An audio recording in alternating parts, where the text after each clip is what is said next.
Hello and welcome to Property Mastermind Podcast, episode 245. Today we are talking the first 12 months of your property development journey. The first 12 months of being a property developer. What does it feel like? What can you expect? What's going to happen? And what do you need to do to make sure that you are successful?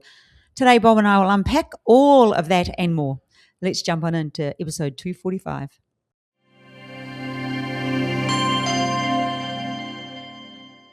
Hello and welcome to Property Mastermind Podcast, episode 245, talking new property developers, talking about you, the first 12 months of your journey and what you might expect and what you can do to make sure it's a great journey for you. Anyway, as per, good afternoon, Mr. Anderson. How are you going? Oh, I'm going pretty well. Yeah. Your chair looks lower than mine today. I think it is. Yes. I think my camera's lower, my chair's lower. Everything's lower. Ah, well, that's okay. Yeah. You just look a little bit different over the table. You're looking down at me. I feel like I am a little. Bob, any tip? Well, the only tip I've got is if you think someone's going to ask you for a tip, I have a tip prepared. That's my tip for today. Not having a tip prepared. Owning the fact that you're not prepared. Well, I suppose we could. Well, I'm still excited about last night. That's why. I'm sorry. I just haven't even been thinking about tips. Yeah. Okay. So talk to us a little bit about last night. I'm interested to know what you're excited about, Bob. Well, you were there. Oh, you mean the deal or no deal we did? The deal or no deal. Yeah. Very good. That was great. I love presenting that, where we went through two different types of projects, a duplex and some townhouses, and how we do the due diligence right from the very beginning and how we end up having done all the due diligence tick-offs, crunch the numbers, see if it stacks up. And that was great. I had a good time doing that. It was good. I think you haven't done them for a while because they take a bit of time to put together, but the comments that we got from the people on live were well over 100 people on, and they stay on the entire time. So that's a really good sign of great content. But I think the way you show it, the comments, people saying, that really makes sense. It makes it easy. When you see something unpacked in front of you instead of like this podcast, we give bits of information all over the place where it's really formatted and Bob goes through what he does and shows the numbers and shows how the feasibility works. It's really useful, Bob.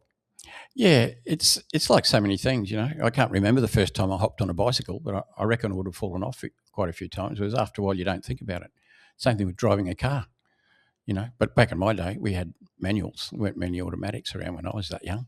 So are you just linking there doing a process that you're not used to, and you just show us a simple process that you do every day? And it becomes second nature. Yeah. Like you jump in your car, you don't think, okay, the first thing I've got to do is this and that, and then I've got to do that, then I've got to do – you don't. It's just automatic, like so many things in life. And property development is like that. But you better learn the system and get all the little tick-offs right. Well, I'm going to give you a wee tip. If this one will be going on YouTube, so it'll be on our channel. So hit subscribe on this, or head over to YouTube and subscribe and follow us, because you will get a notification when it's out, and it really is worth watching how Bob does the due diligence.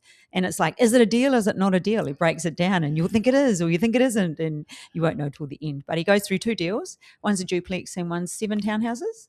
8, I think. Eight townhouses, yeah. Yeah, so 2 different deals, and you'll get so much out of that. So, head on over to Property Mastermind, the YouTube channel, and check it out. And for those that did come on, you will receive an email and a link to that, or those that registered and didn't quite make it as well, because I know a lot of people just are after the replay.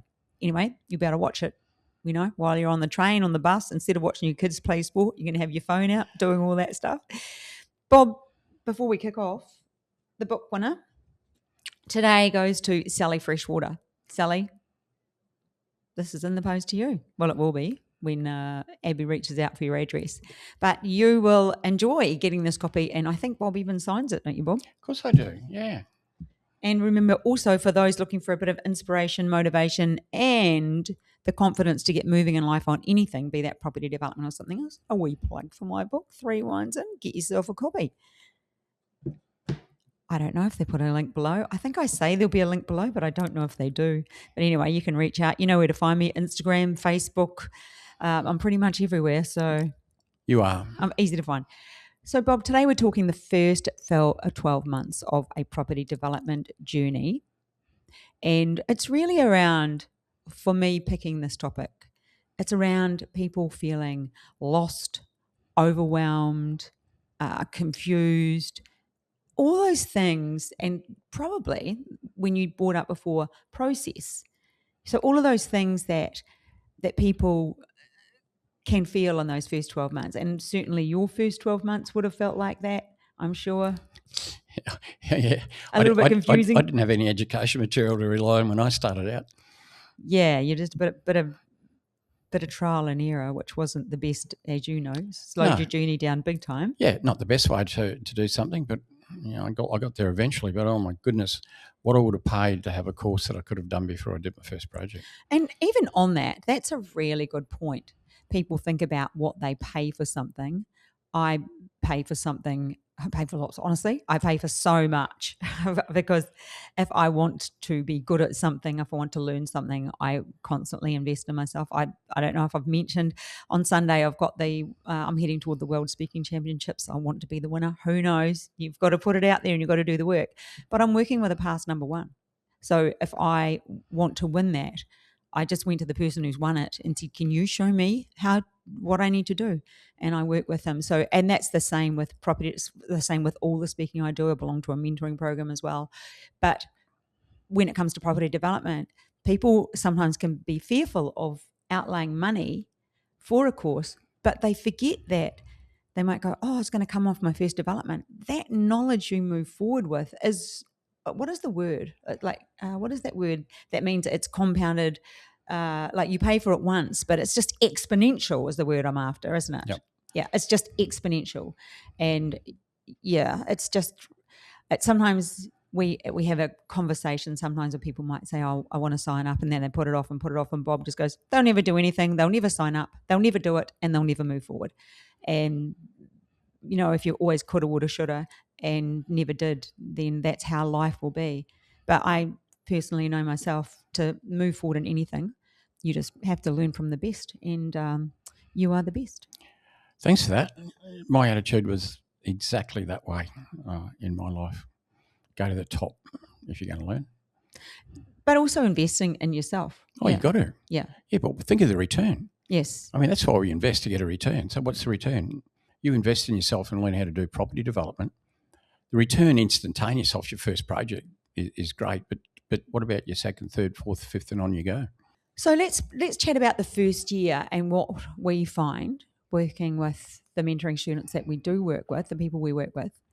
Bob, what would you think is the biggest thing that their hardest bit? What is their hardest bit? That and they're already working with us, so they've invested in themselves. But what is their hardest bit you find? Well, it varies with different people because not everyone's the same, and we have different levels of motivation. Although I'd have to say, anybody in our mentoring program has reasonably good motivation. I reckon they're all high achievers. They have massive motivation. That's why, and they understand the importance of investing in themselves. So, you don't need to get them in a headlock to convince them. They know that. They do that in other walks of life, as well. So, nothing new there. But what you've got to watch is, there's so many things in life that will steal your time and diminish what it is you're trying to achieve. And we see that all the time in all walks of life, don't we? There's so much going on. It's work pressures. A lot of people are in relationships. People have got kids, are bosses often, and just living and everything that is. And when I say living, I mean, like, that's a lot of stuff. Work, partners, children. Social. Health. Oh, keep going. Yeah, there's a lot that we pack into a life. And when we make the decision to go into property development, there's a very strong reason why. It is around money. I don't know anybody who said, I want to get into property development. I don't care if I make any money or not. I just think it'd be a fun thing to do. It's way more than that. It's a business, and just about everybody goes there to make money, to improve themselves, to rewrite their financial future, as we say. So it's such an important thing. Why would you let so many things get in your way. But we see that with people, hey. Not, you see it in all walks of life, that people always would be, could be, gonna, never do. Yeah, and I find with the mentoring students, I've always cut people a bit of slack, and we are pretty lenient. Like Dave, actually his real name, but I rang him actually 4 weeks ago this week and said, "Mate, where you been?" And he's like, "Oh, you know," and I know what he does for a job, and I know that it's really impacted by the environment, and he has stuff that he has to do for the welfare of others. So I was like, okay, how about I give you 4 weeks and I give you a call and we'll make sure that you're back on track. So that's a legitimate excuse, and that's something I'm okay to do. And I actually I'm giving him till Monday, and then I'll be back on his case, because we know that life will always get in the way, and it's about learning to prioritize what's important. We talk about, oh my gosh, people, you listening now and you're thinking you're busy. You wait till you get grandchildren. You wait till your children start multiplying. Oh my goodness, it's just a game changer. That life just gets incredibly busy. And spread between two countries. Oh my goodness, it can be. It's awesome, but it's so crazy. And to stay on task, like for me, even in my example of like business for us with, Property Mastermind, business with our property development company or Ultra Urban, my business of speaking, me wanting to win the world champs, me wanting to play golf, and, me needing to go to the gym, these have to fit into my world alongside those other things. And it's about just being realistic about what has to go to make something happen. Example, I've had 2 days off the gym this week, which I wouldn't normally do, because something had to go and I had to be realistic. But my big dream, I did not practice for my speech this Sunday. So that's the same thing with property development. If it is your big dream, what has to go? And sometimes that means social events. Sometimes it means holidays. How many people have we seen? Like, we're just like really busy, and then they put photos of themselves on a 3-week holiday in Bali. I'm like, mate, like life's a lifetime long. That 3 weeks, if you want to do property development, I get that we need to have downtime. But when somebody tells me that, they can't do something or they really want to, I'm just like, I don't know. How big is your why? So anyway, we are talking about hijacking, but you're right. It's making sure that other things don't take over from the priority that will change your life. Like that holiday will make you feel good, but it's not going to change your life unless you're going with someone you intend to propose to them or something like that. Like that won't change your life. But do you know what I'm saying? I know. I exactly know what you're saying. And, you asked me what's one of those things that can get in the way, and that definitely can. And it's back to how strong do you really want to do it. We've seen people make some pretty big sacrifices. Yes. To get what they want, but gee, it's worth it. Hey? It definitely is. So that first year for a developer, and you're new, so you listening, you're new, you've obviously bought some sort of education program. Please make sure you do. Don't just wing it, because when you decide to wing it or learn bits and pieces or Google it or use ChatGPT or whatever you're going to do, you're going to miss bits out. So you need to learn the process. Then you have to, what is that next step for the person who wants, because sometimes then we know what to do and we don't take action. And you and I decided before we started this podcast, Bob, we were going to talk about the 2 different roads that our people take. So one road is they've got some money and they can get started, and the other road is they either have some money but not enough, or they have no money. And so those are 2 different roads. You've got some money, or you've got enough money to get started, or you don't have enough money to get started. That's 2 different journeys that somebody takes. So let's talk about the person who, let's go down the road of the person who needs money. Yeah, okay. Their first year. Yeah, so think about this. If you've got enough money to do a project, then you're going down a road where you just have to find a project that stacks up. If you don't have the money, that's the other road that you're talking about. But now you've got 2 things you have to do. You still have to find the deal that stacks up, but you've also got to get the money to do it. And so you've got 2 things to do. The other thing is typically finding an investor. And that's simultaneously, because that's another question we often get for the person on that road. Which do I do first? They have to be done at the same time. You don't want to find a site and it's on a timeline and you run out of time getting it, you need to start being confident. You need to start being competent.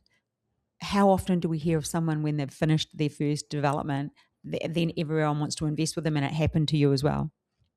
Yeah, it does. Particularly even when you got your first project underway. I know a couple of people within our program who have their first project underway, and now they've got friends and relatives saying, "Oh, wow, gee, you seem to be going well." Is this the third week in a row we're going to mention Mint Development and the Pivers? Oh, is it the third week in a row? I think it's the third week in a row, but they're doing it. That's exactly what they're doing. But that's what happens. Yeah. Yeah, but obviously you've got to get that initial momentum at the first one. So I always say, look, that's the price for not having the money. If you've got the money and you just want to do your own project and not deal with investors, well, that's fine. If you don't have the money, then the price to pay for not having it is you've got to use somebody else's. And that's not a big price, but that's why you've got two hats to wear. You've got that finding an investor hat and still finding a deal hat. But like you said, you don't run out there and just look for one. You don't wait. I made that mistake when I started out. Initially, I thought, okay, I've got to find a deal and then I'll go and find some investors. But because that's fine if you can lock that deal up for quite a period of time, under an option or a 6-month contract, that's fine. But if it's a really hot site and you've only got like 30 to 60 days to settle, you put too much pressure on yourself. Even when you talk about options, because we use options, and so meaning, we sort of get the site sort of tied up and we've got a certain amount of time to get the money because we have investors come in with our projects, on some of the ones we're doing at the minute. But using an option, it's a great way. But for me, because I'm the person that does the investors, oh my goodness, it can put me under a little bit of pressure sometimes. At some times, like I know I've got to perhaps get a couple of $1 million and you hear that and you're like, crikey, that's a lot. But these are bigger deals. But it's a little bit nerve wracking. I usually know if I'm how much I've got sort of around me, and that's what you need to do. So let's talk about you listening. You're going down that road of needing an investor. What do you need to do? You need to either tie up a site like Bob said, or you've got to get the investors keen to go with you. And to do that, the only way you can do that is if you can articulate to them what it is that you're doing. Because you can't just say, we just invest the money, because they're going to want some nuts and bolts here. So what is that? How does that look? What does that mean? You need to understand what a joint venture partner is. You need to understand what a loan partner is, meaning, do they share in the profit or do they just get an interest rate return? And they need to understand how that gets set up. And if you can't articulate that, and if you can't produce something to show them, you're never going to get an investor. So that upfront learning stuff is vital. It is if you're going down that path. And that's why we teach a lot about it. I've done plenty of that sort of thing. I think last time we worked out, I've done over 360 million of like joint ventures or cap raising using other money. And a lot of the big companies do the same thing. They just do cap raisings really. But, whatever it is, you've got to be prepared to step out of your comfort zone quite often, because you might not have done that before. Oh my gosh, Bob, not even quite often. At the beginning, it is such a comfort zone step. Yep. And I know for the people of you who are listening and you've gone through it, you're like, oh yeah, but then it's just so, once you've done it once or a couple of times, it gets a lot easier, because a lot of people aren't going to trust you initially. They don't, hang on, you're like Joan and Jack from, work. And now all of a sudden you want us to invest money with you because you're doing this property thing, and that's why it's really important, if you are doing property development, going down that road, that you talk about it. Talk about it like it's your hobby. Yeah. Don't hide it. No. And we teach a lot about the structure behind, different structures behind using investors' funds as well, how to deal with investors. You spend a lot of time with, many students who are going to get down that path on how to communicate with them, the sort of things to say, what not to say, how to produce, an information memorandum or whatever it is to get them on board. So that's in the first year, running those two things and just being clear about what it is that you want. So, that's what you probably need to work out, how much money you're going to need to get, how, what it is that you want and how you'll move forward, where you're going to find those potential investors. Our workshop, classic place, 1st, 2nd and 3rd of May. There's a plug for that. But people that go there like property. So you're kind of going to want to have people that like property, like money, understand it a little bit. They're a bit easier to work with. And then once you've got that, Bob, it's the, also the finding of the site. And once a person's got their site and they've got the money, underway, we're talking about that first 12 months, say they got it. What's going to be happening for them next? When's that gets a bit slower for a while, doesn't it? You DA goes in. Got to pull the team together. Yeah. So we're talking about initially finding the site. Now that might be through either a buyer's agent or a real estate agent. Probably more often than not, they're properties that come onto the market offered by real estate agents, but you might want to use a buyer's agent as well. And so that's the beginning of the team. We'd have a property lawyer to help us with our contract. So this is the beginnings of the team. Yeah, so that's kind of part of that first year process.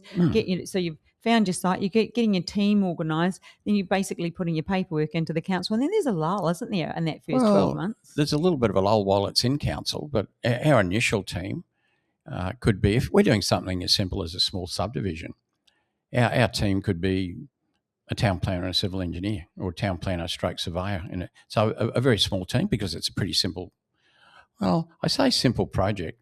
Everything's simple if you tick all the boxes, If you leave a few it's simple to you if you've done it 4 million times. You can stuff up. I've seen plenty of people stuff up something simple like a 2 or 3 lot subdivision too. But what I'm saying there is the next step would be to build something, in which case we have to pull in a building designer or an architect. So we're starting to pull our team together, and we do a lot on teams and who the team members are and how you get good team members, and even people like, let's say something simple like a duplex. So we've got our agent, maybe our buyer's agent, to help us find the deal. We've got our lawyer to help us with the contract when we've got one, but then we've got a surveyor, pretty straightforward. Building designer, getting the right architect, the right building designer to design this duplex up for us. And a town planner. Civil engineer, maybe not with the duplex, but certainly a town planner, and they work closely with the architect because we have to get a report into council to get our DA. So that's an important part. So that would be in our first year. And even just hearing you rattle those off, because when we started this podcast, for me, it was like going down the psyche of what people are going to feel, and you've gone to process, and it's funny because I'm probably more process orientated anyway, but I would, in my head, when I sort of came up with it, I thought, let's talk about how they're going to feel. But you're right, that process, but as you're saying those things, each one of those people has to have a very specific brief and a conversation, and there is so much that goes into that. And I think that's what property development is really around. It's like understanding who does what you need to know, what you have to ask them. You can't expect them to be responsible for what you are unaware of, and that they're believing the information you give them. So it's about getting all that right. Once that has gone in, and I suppose really what I'm saying there is, there is a lot to know. There's lots of little bits, and it's all right for you because it's like for you driving the car, riding the bike. Yeah. But once it goes in, what do you think most, once the DA's gone into council, what do you think most first-time developers are doing or feeling? Are they just at that point, is that whole, oh, thank God I'm there, or what are they feeling? Well, it's always great to get the development application lodged in front of council, and it will probably be driven mainly by a town planner, but you'll still be communicating there because the council will come back. They'll have questions. There might be some things that they want changed a bit. They might want some aspects of the design altered a bit, or at least they want to have the discussion. Could be around landscaping, could be around services. So it could be architectural, town planning sort of things typically.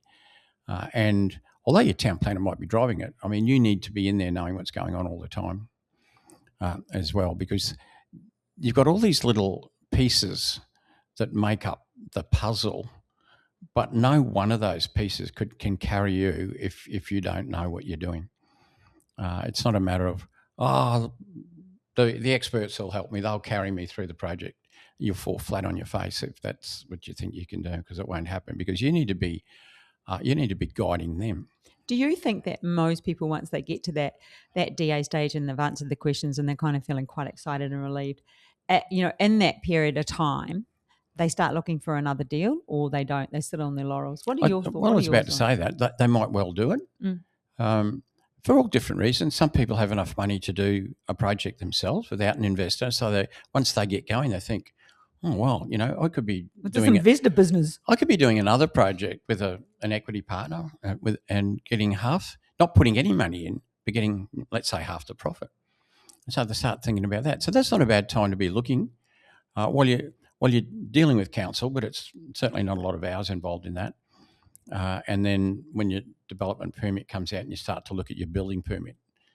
So a few more experts come on board then, one or two leave, some more come on board that you're dealing with. So during your first year, you'd depending how quickly you get onto a deal, of course, and the size of the deal, the complexity of it, but you would be quite often into that phase and even beyond that into construction, really. And Bob, just that within that first, all of the stuff that's happening, how important is momentum? Oh, it's critical, because what I think about momentum with a property development is to keep on top of everything and keep it moving forward. Every day you should be looking at your project and saying, okay, what can I do today to push it forward? What's coming up? And you need to know what's coming up in the process. And can I get a head start on that? So it's not a stop, start. Okay, I've done that. And you wait till that's done. Okay, what's next? Because you could have started what's next earlier. And sometimes you're running things in parallel. Particularly when you get up to the construction stage, you're wearing a hat, which is like a construction hat where you're looking for a good builder. You still got your consultant's hat on because you're finalising the building approval. You got your finance hat on because now you're starting to arrange the finance to carry you through the rest of the project with your construction. You're probably not wearing your marketing hat there, because you're not really looking at pre-sales. Generally, we don't need them on smaller projects.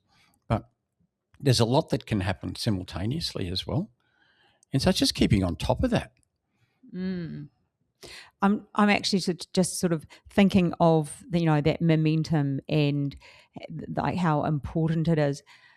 Have you ever seen, or have you ever experienced yourself, where you just kind of, or somebody else, not in that obviously in our mentoring program though, because we wouldn't let them, but they just stop without realizing they need to keep going with stuff at the same time? Nobody I've worked directly with, but I do see examples of things where I see development permits and building permits taking longer than they should, and it's not just the fault of council. It's reaction times as well, and that means also keeping on top of your team. Don't get relegated. You might have a busy architect, a busy town planner, and a lot of them would be busy at the moment, but you don't want to get relegated down to be the person who doesn't push. You think, well, it's the same old story. Let's say somebody's dealing with a number of clients, which these professional people will, the architect, any of the engineers, town planner, they have agents and buyers agents looking for stuff. But so they've got a number of clients. So what client are they more likely to work fast with?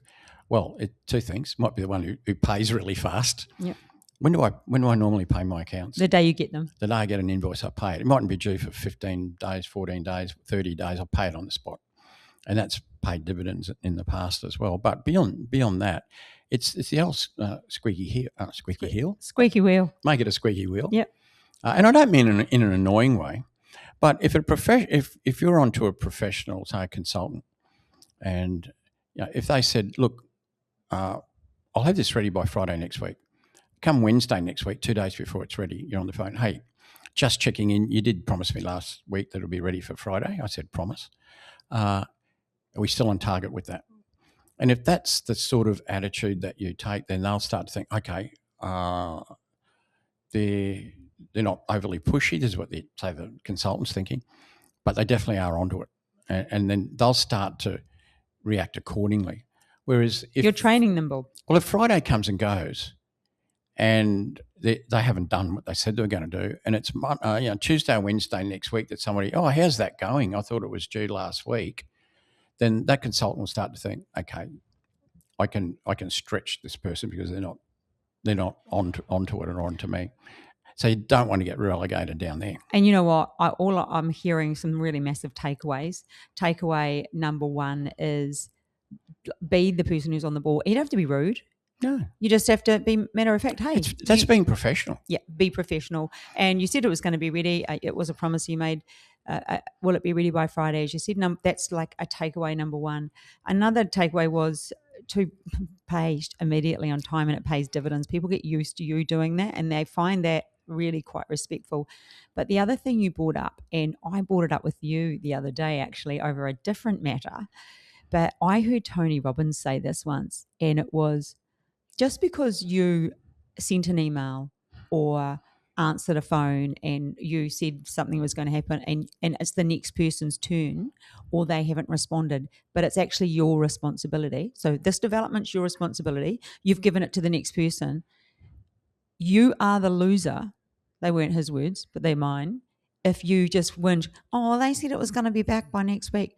It is your responsibility until it is completed. And just because you've passed it over and they don't realize how important it is for you, or their mother-in-law moved in for 3 weeks, or the dog had to get taken to the vet, or whatever their outside priorities were, or whatever, or another squeaky wheel got their ear, you have to be responsible for your development.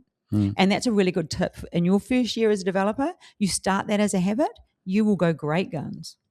Yeah, and the thing is this, every day costs money in property development because you're borrowing money, and often larger amounts of money. The interest on a daily basis can be significant. And so if you're slack and things are going slower because you're slack, it's costing you money. The thing is, you don't really notice it. If you actually worked it out, what going slow costs you in dollars, and then had to pull that money out of your wallet, I often say to people, yes, you've heard me say this, like say at the end of a project and you're trying to get your titles issued so that you can settle. And the reason you want to settle is so that you can pay the loan off and stop the interest and also obviously get your own profit. But if you dilly-dally at the end of a project, it could, and not even a big project, it could be costing you $300 a day in interest. Now, fortunately, interest is capitalised into the loan, but you don't really notice it. So you might go slack at the end and take an extra week longer than you could have if you hadn't been slack. But that could be a few $1,000s. But you don't really notice it because it's just all paperwork in the background. But if I was to go to you and say it's $300 a day interest, and every morning say, okay, you wasted another $300, take $300 out of your wallet and give it to me, and then I'll just put a match to it. If you had to watch $300, $650 bills go up in flames every day, that would really mean something to, oh, geez, oh, no, don't do that again. I'll hurry up and get this done. I don't want to lose $300 a day, but people can lose that. We had that incident yesterday, so we're actually doing a childcare renovation. We bought it and we're it's a reasonably sized project. It was a $5.5 million purchase. I just signed those loan documents. God, that was the biggest loan I've ever actually signed in my life. I was like, oh my gosh, that's a lot of money. But anyways, we gave it to you to sign. Yeah, thanks. Just something. Actually, somebody had broken in and they were squatting in there. And so then the police wanted to do a police report, and then they wanted to do this, and they went there and there was a knife on the bench or something, some other rubbish. And I saw an email come in, and I'd asked somebody. So I think it was you or Aaron. I said, when's construction starting? Has construction started yet? And it's like, oh no, maybe I'd read an email. Irrelevant what it was, but I said, why can't they just start? Why do we need a forensic blimmin' police report? And Bob, your answer was, yeah, this is costing us $1,000 a day. And then we're like, for $1,000 a day to wait to get a forensic report that no one cares about, Well, we could just pay a security guard $1,000 a day, probably $300 a day to stand there. Keep any squatters out while we do the refurbishment. Yeah, or just once the builder kicks in, it was just waiting for that.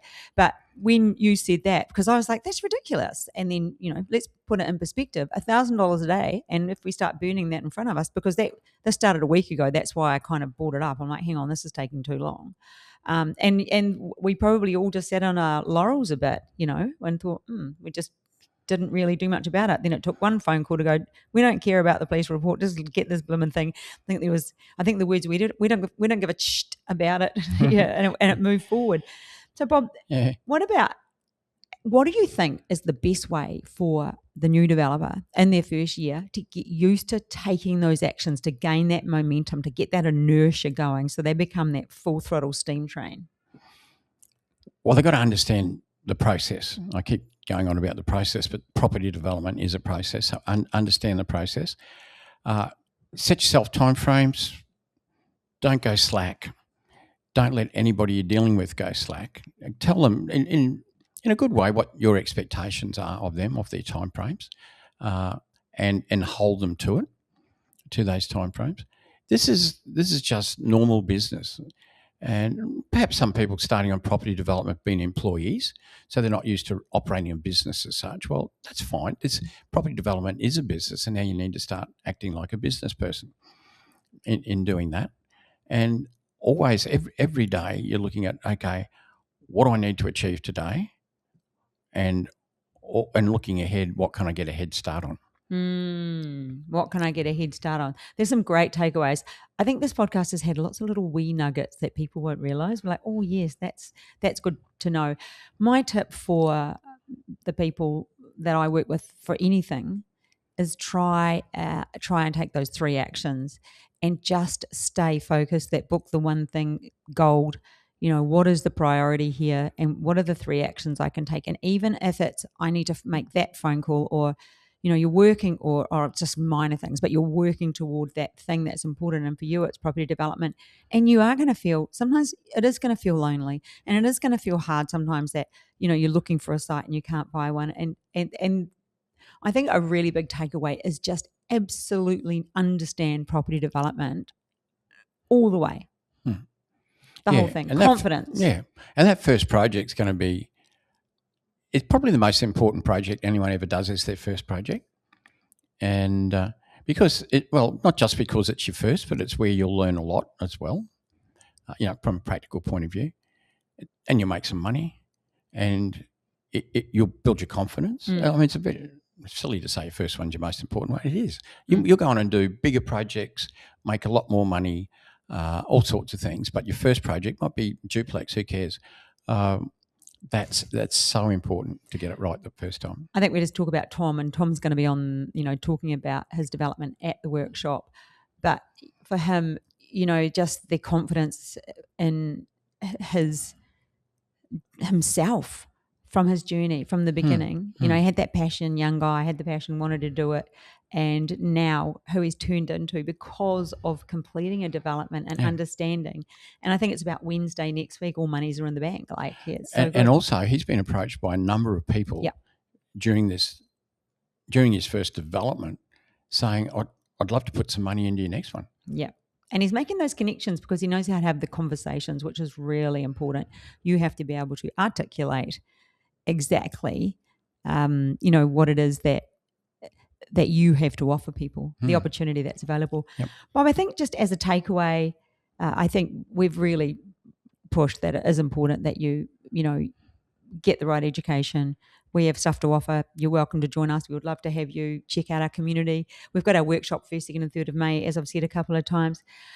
Remember the Deal or No Deal. So go to our YouTube channel. If it's not up in the next day or 2, it will be. It might be there tomorrow. It was only done last night, but check that out. It's actually very good. But Bob, what would be your takeaway for the last comment that you'd like to make for somebody? Well, just do it. The old Nike. If you're thinking about it, just do it. Lots of people, thousands of people have done it before you, so it's nothing to be scared of. I'll keep going. Know the process. Have faith in yourself that the process does work and follow it. And really, your first 12 months, that's an exciting 12 months. You'll have times when you feel scared, when you feel happy, when you feel sad. You'll feel all sorts of things. But ultimately, you'll be fine as they are. And it'll just change your world forever. So, yeah, those first 12 months are pretty exciting. I can still remember parts of my first 12 months. I went through all those emotions, but here we are today. So all those years later. I got like goosebumps when you said that, Bob. I think for me, my takeaway for you listening is the perfect time is now. Don't put it off until, because there'll always be another reason. There'll always be another until, which is exactly what my speech is about. And the word just do it, I actually think that, like, just do it. That there will never be the perfect time. The perfect time is now. And so you can always reach out and have a chat to the team if you're interested in doing something with us. Otherwise, we hope you picked out a few nuggets from this week's podcast, and we'll catch you again next week. Bye. Bye.